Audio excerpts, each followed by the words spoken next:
أعوذ بالله من الشيطان الرجيم. بسم الله الرحمن الرحيم. الحمد لله رب العالمين، والصلاة والسلام على أشرف المرسلين وعلى آله وصحبه أجمعين. ربنا واجعلنا مسلمين لك ومن ذريتنا أمة مسلمة لك، وأرنا مناسكنا وتب علينا إنك أنت التواب الرحيم. اللهم انفعنا بما علمتنا وعلمنا بما ينفعنا. Ya Allah, manfaatkanlah untuk kami apa-apa yang telah Engkau ajar kami. Ajarilah kami apa-apa yang bermanfaat untuk kami. Allahumma ja'alna minal ladzina yastami'una al-qawla fayattabi'una ahsanah. Ya Allah, jadikanlah kami orang yang mendengar perkataan-perkataan lalu mengikut perkataan yang terbaik, yaitu yang berasaskan Al-Quran dan As-Sunnah. Sallallahu alaihi wasallam Muhammad wa ala alihi wa sahbihi ajma'in, walhamdulillahi rabbil alamin. A'udzu billahi minasy syaithanir rajim. Bismillahirrahmanirrahim. Alhamdulillahi rabbil alamin, wal 'aqibatu lil muttaqin, wa la 'udwana illa 'alal zalimin, wa nashhadu an la ilaha illallah wa nashhadu anna Muhammadan 'abduhu wa rasuluh. Allahumma shalli wa sallim ala sayyidina Muhammad wa ala alihi wa ashabihi wa man sara ala nahjihi wa tamassaka bi sunnatihi ila yaumiddin. Pada kuliah sirah pada minggu ini kita menyambung beberapa latar belakang Allah Subhanahu wa taala memilih negara Arab sebagai permulaan risalah yang dibawa oleh Rasulullah sallallahu alaihi wasallam. Kita telah pun mendengar pada kuliah yang lalu beberapa faktor, beberapa sebab Allah Subhanahu wa taala memilih Mekah sebagai tempat pelancar kepada risalah yang dibawa oleh Nabi Muhammad sallallahu alaihi wasallam, nabi yang terakhir. Dan dalam kitab ini disimpulkan kembali faktor-faktor tersebut.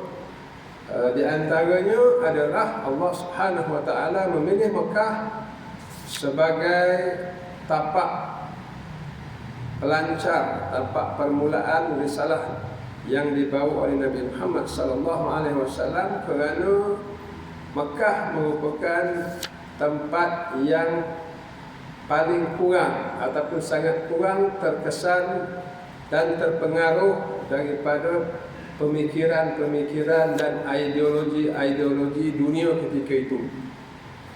Dulu ni ada falsafah yang berbagai-bagai di Greek, falsafah ahli-ahli falsafah Plato, Socrates dan sebagainya di Eropah. Kemudian di China ada ahli falsafah dia. Di berbagai-bagai tempat di dunia ni ada falsafah dia. Falsafah ini mungkin kita nampak ringan, tetapi sebenarnya berat. Sebab sekiranya risalah yang hendak dibawa oleh Nabi Muhammad sallallahu alaihi wasallam, iaitu Al-Quran, Nabi nak terangkan kepada umat yang mengikut baginda, tiba-tiba bercampur dengan falsafah yang lain, maka ini akan mengotori, mencemar pemikiran umat Islam. Kalau pemikiran dah tercemar, dia akan mencemar perbuatan, dia akan mencemarkan tindak tanduk. Jadi Allah Subhanahu wa taala memilih Mekah yang mana kebanyakan, ataupun kalau kita nak boleh katakan hampir semua pun boleh juga, mereka itu buta huruf, kecuali beberapa orang saja. Dan ada satu kitab menyebut mereka yang boleh membaca dan menulis di Mekah sekitar 20 orang. Itu dalam setengah kitab. Maknanya sangat sedikit.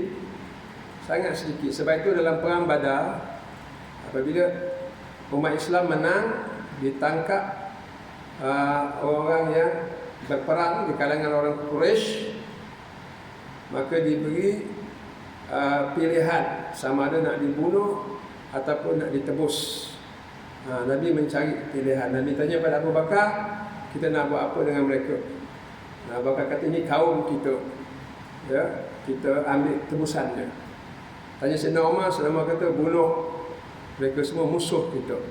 Maka Nabi ambil pandangan Abu Bakar, tebus dengan makna orang rumah dia, isteri dia daripada Mekah hantar duit, hantar barang kemas ke, hantar apa, dibebaskan suaminya, baliklah ke Mekah. Bagi tawanan yang boleh menulis, kena buat tuition kepada anak-anak Islam di Madinah 10 orang. Dia dah bagi tuition apa semua, dah pandai membaca dan menulis, itu dikira tebusan, baliklah kamu ke Mekah. Pentingnya menulis dan membaca. Balik pada cerita asal kita, kenapa Allah Ta'ala memilih Mekah? Kerana Mekah sangat kurang orang yang boleh membaca dan menulis. Tapi kelebihan dia adalah mereka tidak terpengaruh dengan falsafah yang banyak di negara-negara di dunia ketika itu. Sebab mereka tak boleh membaca. Jadi bila turun Al-Quran kepada Nabi Muhammad SAW, dan Al-Quran ini diterangkan oleh Nabi kepada sahabat, mereka faham jelas apa yang Allah Ta'ala kehendaki. Jelas tak jelasnya orang asli ataupun orang Badui di Mekah, apabila mendengar dakwah Nabi ini, mereka bertanya kepada Nabi. Ada seorang tanya, wahai Muhammad, apa benda dakwah kau ni? Nabi menjawab, dakwah aku la ilaha illallah. Tidak ada ilah melainkan Allah. Orang Badui butuh huruf, tak berpelajaran. Tapi hanya dengan mendengar perjuangan Nabi adalah perjuangan la ilaha illallah. Tidak ada ilah. Ilah ini tak sama dengan apa yang ramai masyarakat kita faham. Masyarakat kita faham tak ada Tuhan melainkan Allah. Tuhan tu apa? Tuhan tu tokong. Tuhan tu apa ni, berhala. Setakat itu saja yang ramai masyarakat kita faham. Tapi masyarakat Arab jelas bila sebut ilah ni, tidak ada sebarang ketundukan, tidak ada sebarang kecintaan, tidak ada sebarang kepatuhan melainkan Allah Subhanahu Wa Taala. Jelas ataupun tidak, orang Arab ketika itu yang butuh huruf, sebab tak masuk falsafah lain. Lalu orang Arab Badui ini berkata kepada Nabi, idan tuharibukal arbu wal ajam. Kalau macam inilah dakwah kamu, wahai Muhammad, kalau inilah dia risalah yang kau bawa, kau akan diserang oleh orang-orang Arab dan orang yang bukan Arab. Maknanya seluruh dunia akan serang engkau, seluruh dunia akan memerangi engkau.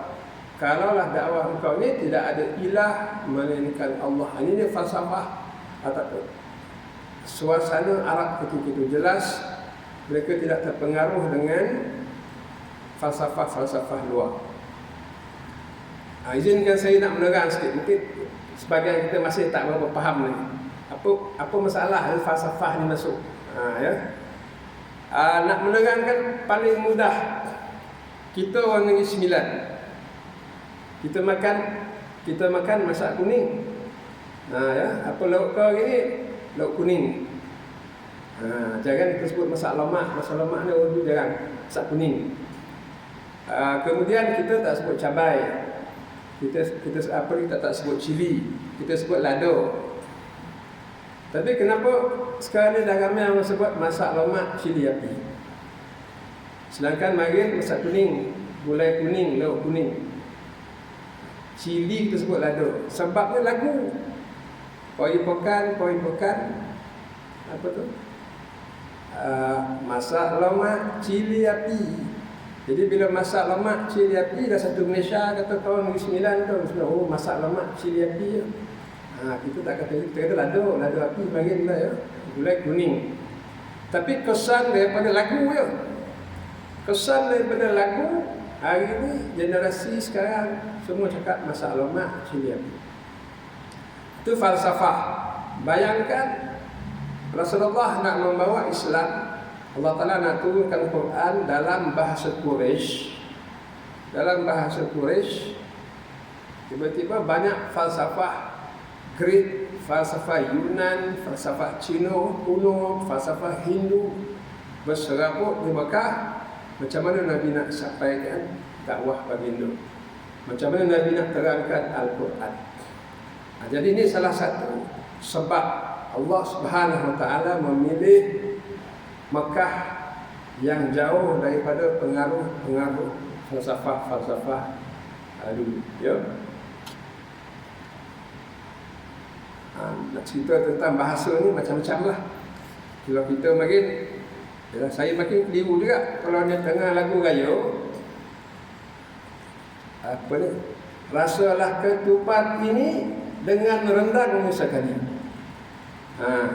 Kita dengar tu lagu Syarifah ini, rasalah ketupat ini dengan rendang sekali. Kita orang Negeri Sembilan, ketupat apa nak makan dengan rendang? Ketupat makan dengan kuah kacang. Tak makan dengan rendang, yang makan dengan rendang ni lemang. Kadang-kadang lah makan ketupat tu dengan rendang, tapi ketupat makan dengan kuah kacang. Lemang makan dengan rendang. Tapi lagu ni, maka rasalah ketupat ini dengan rendang sekali. Kasarnya bila saya kahwin dengan orang utara, orang Pulau Pinang semua makan ketupat dengan rendang. Sebab ketupat dia ketupat pulut.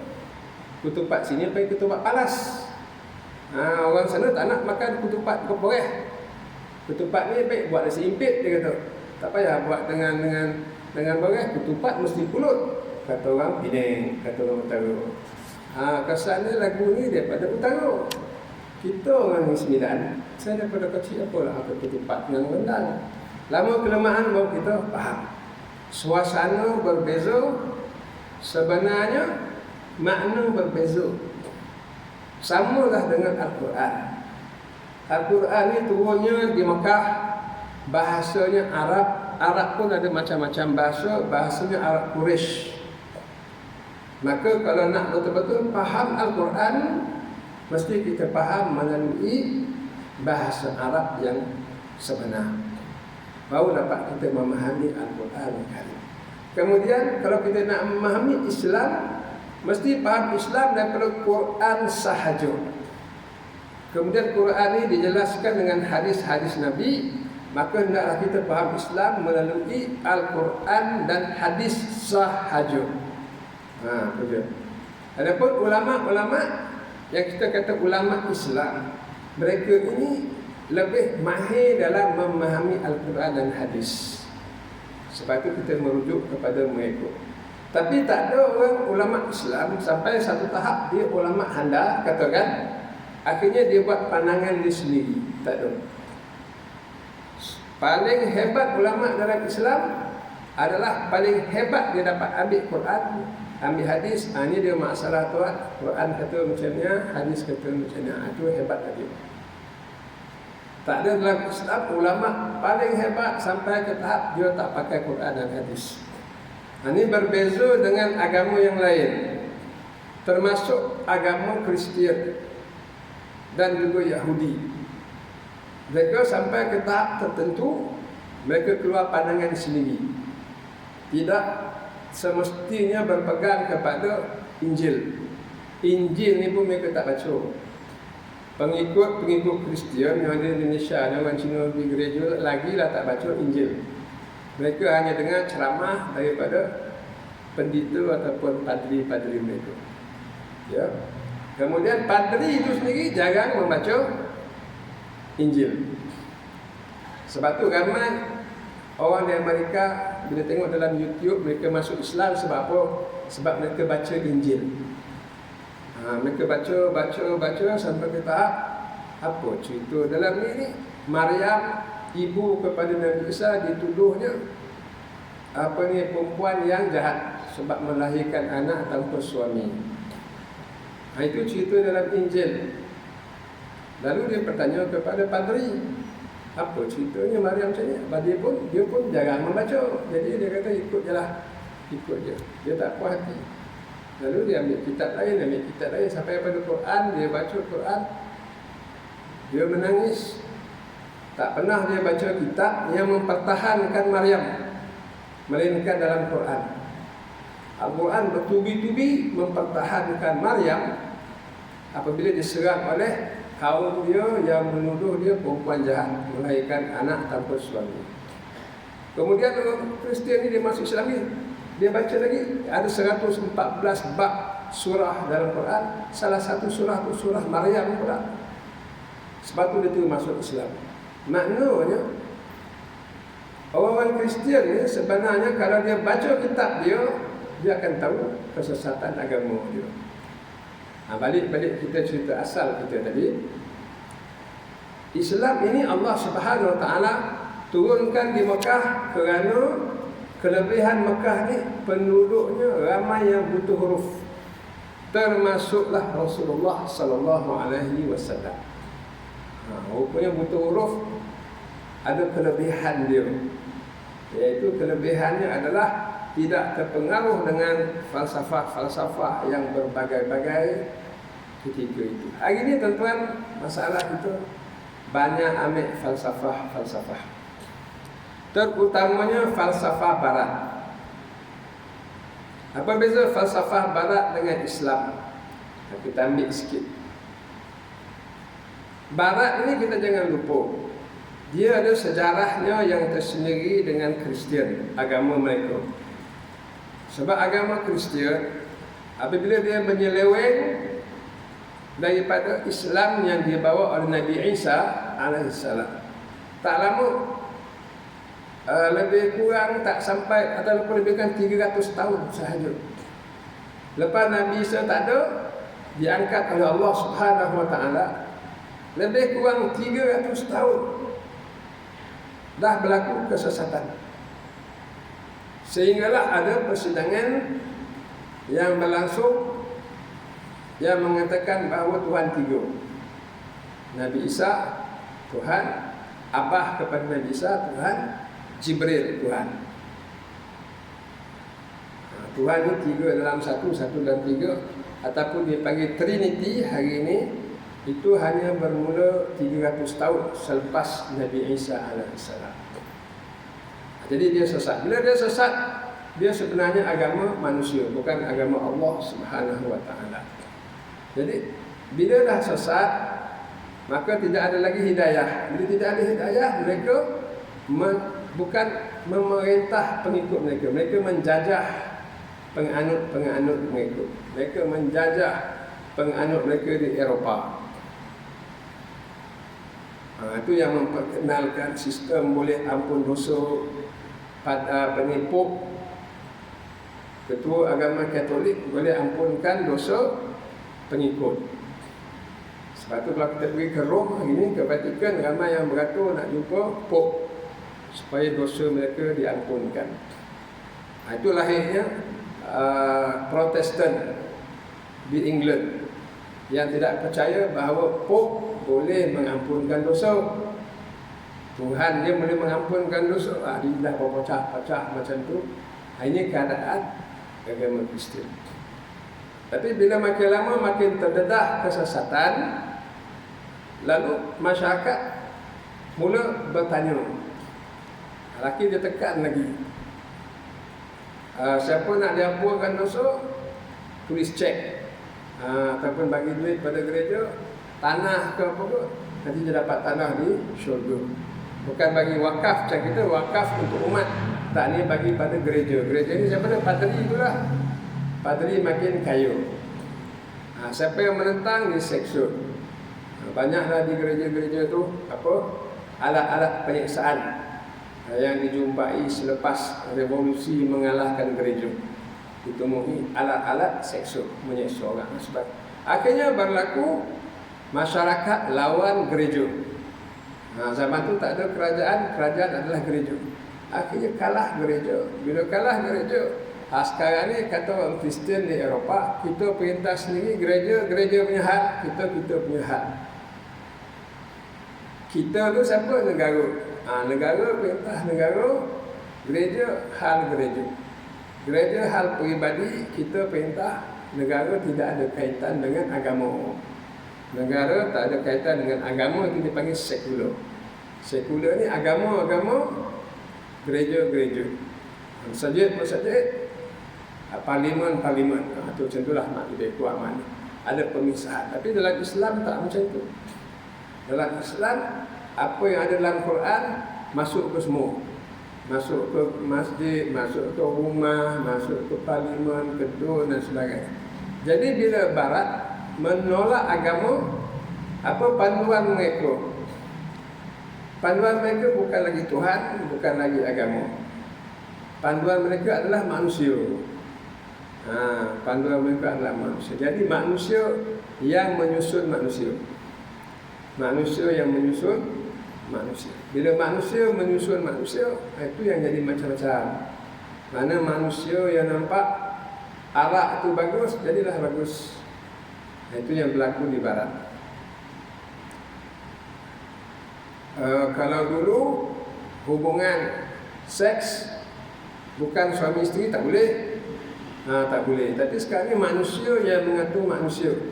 Jadi kalau manusia mengatur manusia, kalau hubungan lelaki perempuan ni walaupun tak kahwin bagus ataupun tidak ada masalah, bukan ada paksaan, suka sama suka boleh, maka boleh. Jadi yang berlaku di Barat adalah manusia mengatur manusia. Gereja dah tak boleh buat apa, gereja dah kalah. Gereja yang sesat telah pun kalah. Jadi mereka kata gereja buat hal gereja. Kami buat hal kami. Itu falsafah Barat. Malangnya Barat yang teruk macam ni, itulah Barat yang menjajah umat Islam selama 400 tahun. Menjajah Malaysia lebih daripada 400 tahun. Jadi bayangkan satu umat yang telah berjaya mengalahkan gereja, akhirnya mereka menjajah pula negara kita selama 400 tahun. Cuba bayangkan falsafah yang mereka tinggalkan kepada masyarakat kita. Lahirlah masyarakat, walaupun makin merdeka tahun 1957, itulah kali pertama keluarnya British daripada tanah Melayu. Sebelum tu Portugis, Belanda, sebelum tu Portugis apa semua. Keluarlah mereka itu daripada semenanjung tanah Melayu. Tetapi kesan falsafah itu masih banyak berlaku dalam masyarakat kita. Sebab tu jangan pelik ada masyarakat kita yang kata apa salahnya arak. Bukan dia kacau orang, bukan dia kacau orang pun. Jadi ada lagi orang berfikiran macam tu. Itu sebenarnya kesan daripada falsafah Barat. Falsafah orang mentadbir orang. Kalau orang tu tak kacau orang, hanya orang lain yang kacau dia. Macam tu. Tapi dalam Islam tak. Dalam Islam, apa yang salah, apa yang dosa, Islam menasihat dia jangan buat. Tapi kalau dia masih buat, Islam boleh regulate dia, membuat akta dan enactment. Membuat akta dan enactment untuk mencegah dia jangan buat. Boleh. Itu dah masuk peringkat negara. Sebab tu Sayyidina Uthman kata innallaha yazi'u bil sultan ma la yazi'u bil Quran. Allah Ta'ala menyelesaikan urusan agama Islam ini dengan sultan. Sultan ini maknanya kuasa. Ma la yazi'u bil Quran. Apa yang tidak boleh diselesaikan dengan Quran, nasihat. Semayanglah, jangan tak semayang. Nanti esok masuk neraka, susah. Tak, dia semayang. So nasihat lagi, awak dah besar, orang 10 tahun pun dah kena cemat. Ini kan pula awak dah berkahwin, apa mau ada anak, tak nak semayang. Semayanglah, tak semayang, boleh enactment, boleh penjara dia seminggu kot. Kita terpulanglah kepada penggubal undang-undang. Boleh, maknanya negara boleh membuat peraturan. Jadi beza Islam dengan falsafah Barat. Jadi balik pada cerita tadi, sikit lagi saya nak terangkan supaya kita dapat faham. Sama juga dengan sembahyang jemaah. Sembahyanglah jemaah. Elok, luruskan saf, dapat kita berukhuwah, saudara mara, Islam itu saudara, menguatkan hubungan. Tolong menolong, kenal mengenal di masjid, jumpa orang yang bertakwa, kan? Tak dia datang. Terang lagi pahala 27 kali ganda. Nabi pun kata siapa berat sembahyang isyak jemaah, siapa berat sembahyang subuh tu tak ada orang munafik. Tak yo. Datang sembahyang jemaah. Apa kata Nabi? Nabi bila orang qamat, Nabi pergi depan. Tu hadis yang panjang. Nabi kata apa? Bila orang qamat, Nabi tak tahu Allahu Akbar, tak Nabi toleh ke belakang, dia tengok sahabat. Apa Nabi kata? Aku mahu seorang ganti aku jadi imam. Lalu aku keluar daripada masjid ini, panggil budak-budak, cari kayu api, pergi ke rumah orang yang tidak sembahyang jemaah di masjid, bakar rumah itu. Ini Nabi cakap masa sebelum takbiratul ihram. Apa makna dia? Boleh tak negara masuk campur? Boleh. Negara boleh masuk campur. Ini daripada hadis Nabi ni. Bukan setakat enakmen ke apa, bakar rumah. Macam itulah kalau kita nak tengok ketegasan Rasulullah SAW. Tak kira lah sampai di rumah tu, tuan rumah berdoa menangis-nangis dan minta Allah Ta'ala, tiba-tiba rumah terbakar. Apa rumah terbakar ni? Tengok luar Nabi bakar kan. Maknanya negara ni boleh masuk campur dalam kehidupan peribadi seseorang demi untuk masa depan dia, masa depan akhirat dia. Dunia ni apalah sangat, 60 tahun, 70 tahun. Akhirat yang kekal abadi, kalau dia tak faham juga, boleh diakta di enakmen, bukan? Makna Islam ni agama negara, bukan sekadar agama individu. Itu. Jadi berbeza falsafah yang Allah Ta'ala nak turunkan kepada Nabi Muhammad ni. Dipilihnya Mekah tempat yang tidak ada falsafah lain sebab butuh huruf. Kerana apa? Besarnya pengaruh falsafah ke dalam pemikiran manusia. Apa yang jadi hari ini di negara di dunia semua tak ada terkecuali, falsafah dah masuk berbagai-bagai, terutamanya falsafah barat. Falsafah bebas. Tak ada orang boleh kawal aku. Diri aku lah, kubu aku lah, kubu kau lah. Itu falsafah dia. Falsafah Islam tak? Ya, falsafah Islam, kalau kau main buat jahat ke apa depan mata aku bertanggungjawab dia. Macam tu ya. Sebab hadis Nabi SAW, orang yang membuat kesalahan, orang yang raib, orang yang tak ada tempat orang bersalah tu, tetapi dia tidak bersetuju, dia bersetuju, maka dia seperti hadir melihat kesalahan itu. Orang yang hadir lihat kesalahan itu, kata Nabi, tapi dia tak setuju, dia seperti orang yang tak ada kat situ. Dari segi dosa pahala. Maknanya kalau ada maksiat, ada kesalahan, ada satu jenayah yang berlaku, redha tak redha, itu pun dah menjadi pertimbangan dalam Islam. Ini panjanglah ceritanya kalau kita nak perincikan. Tapi apa yang kita nak faham sini, itulah di antara salah satu sebab Makkah ini menjadi pilihan Allah Subhanahu Wa Taala menurunkan risalahnya yang terakhir, yaitu Al-Quran dan Islam yang dibawa oleh Rasulullah Sallallahu Alaihi Wasallam.